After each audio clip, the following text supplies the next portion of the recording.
at this point, I'm just learning, you know what? It's not about winning. It's about how much... It's just fucking give them these fucking losers and go.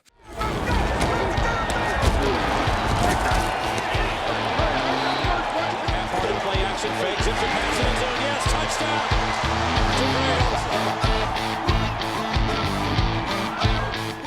Hi, and welcome to Geno's Picks after another... Geez, I could just pre-tape the intros at this point. 2 and 3 week.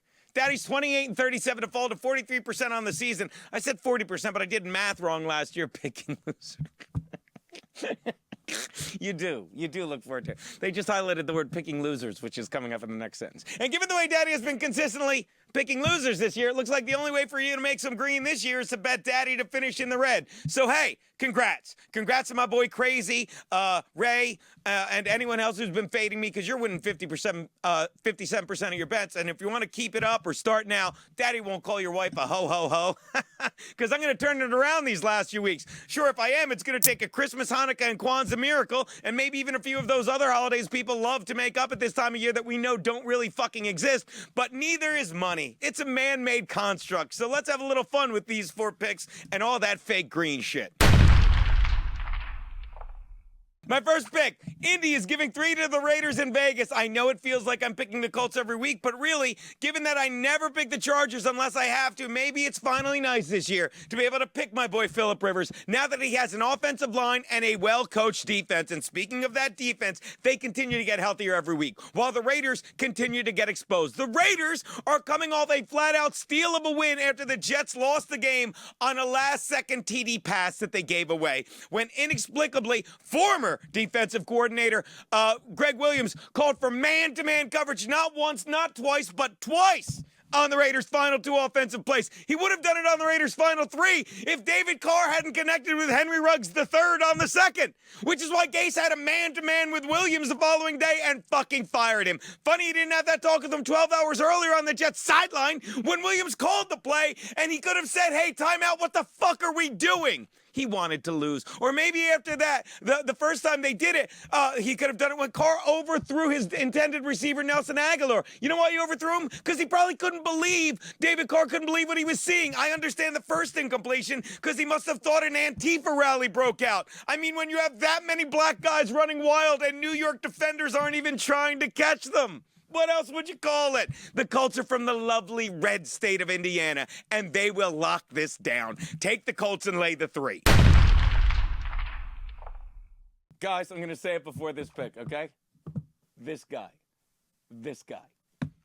My next pick, the Eagles are getting a TD from the Saints in Philly. Well, Eagles fans, you got your wishes. You now have Jalen Hurts at quarterback after Carson Wentz finally got himself benched. I mean, I love Wentz, but the only way he could have less confidence in him is if he left the NFL. The only way I could have less confidence in him, I was in a hurry to get to the mini punchline.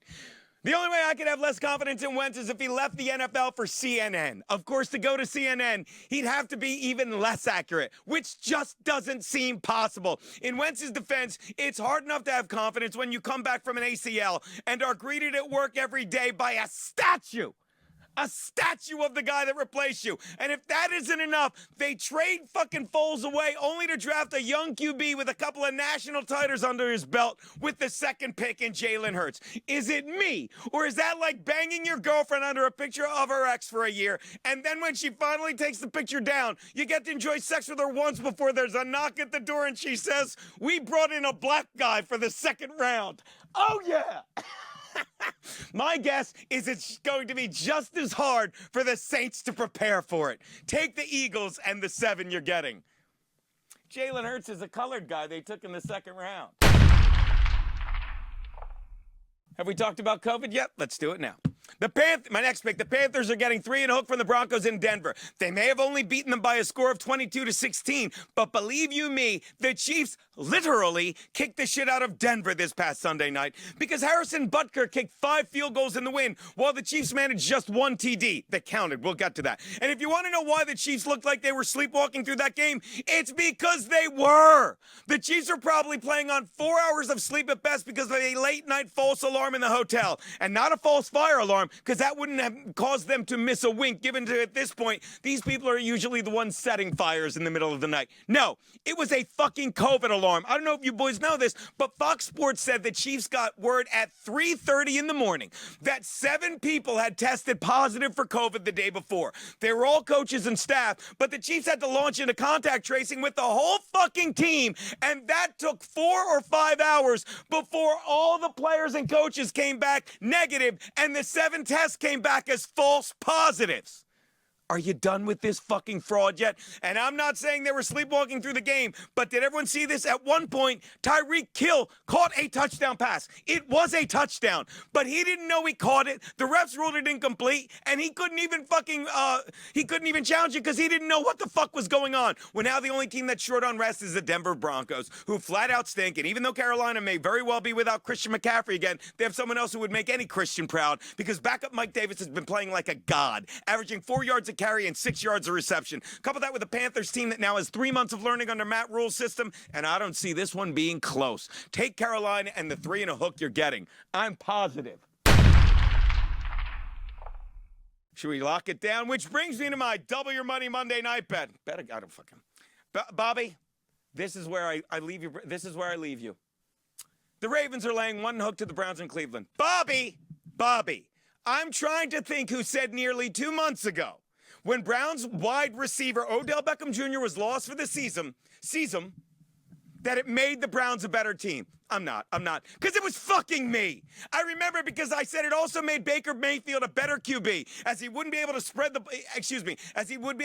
ball around to the open receiver like he did at Oklahoma without having to constantly feed the ball and the ego of OBJ. Yeah, well, Sunday Mayfield did just that, throwing for a season-high 334 yards, connecting on 4 TD passes to 4 different receivers, from a 75-yard bomb to Donovan Peoples-Jones, good luck finding his dad, to a 1-yard pass to an offensive lineman named Kendall Lamb, as the Browns pummeled the Titans 41-35. I said pummeled because all those TD passes came in a first half where the Browns ended it 38-7 at halftime before they ground out the clock in the second half. I'm trying to think who said that. I'm trying to think who said that Nick Chubb would ground out the ball in the second half and a win. Oh, yeah, this guy. Okay, and then they scored 2 garbage TDs late. Speaking of garbage, if you include the game OBJ was hurt on the first drive against the Bengals, the Browns are now 5-1 without him, Bobby. 5-1, and his distracting trash talking. So why am I taking the Ravens in this one? Because I'm retarded. Why would you?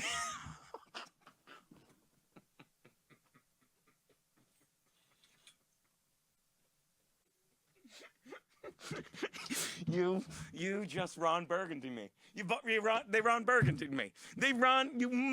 You literally, I didn't. This is a good joke. Again, you win. You ever see the Bugs Bunny where he's trying to win his money back? The gold, he's like, the object is for you to get a bigger hand than I got. I'll put a picture of it. All right. It's funnier than what I'm going to write. But no, leave it.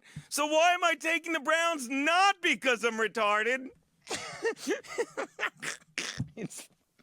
I read it. I'm like, I must have written it. I must have.